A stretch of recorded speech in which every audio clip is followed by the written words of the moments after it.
Joseph Kallinger, the father who killed with his son. He was a cobbler, a father of 5, a man who claimed he was acting under orders from God. But behind the walls of his Philadelphia home, Joseph Kallinger was building something far more sinister than shoes. He was grooming a killer, his own 12-year-old son. Joseph Kallinger was born in 1935, and from the beginning, his life was soaked in abuse.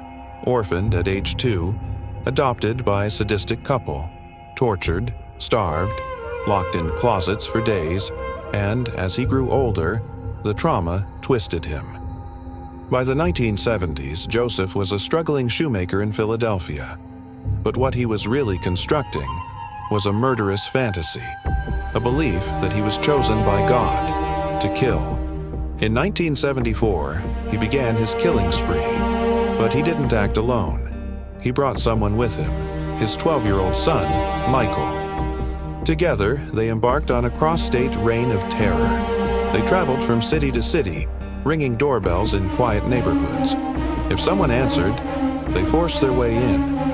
They invaded homes, held families at gunpoint, tortured, humiliated one of their victims, 21-year-old nurse Maria Fashing. They made her beg for her life, then stabbed her to death in front of her husband.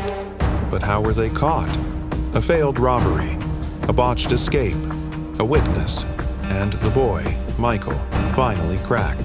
He told police everything. In court, Joseph claimed he was insane, that God had told him to kill, that he was doing holy work. Psychiatrists diagnosed him with paranoid schizophrenia and severe psychopathy. He was sentenced to life in prison. Michael, just a child, was institutionalized, but the damage had already been done. Joseph Kallinger died in 1996 of heart failure, alone, forgotten, but his crimes still haunt the minds of those who know his name.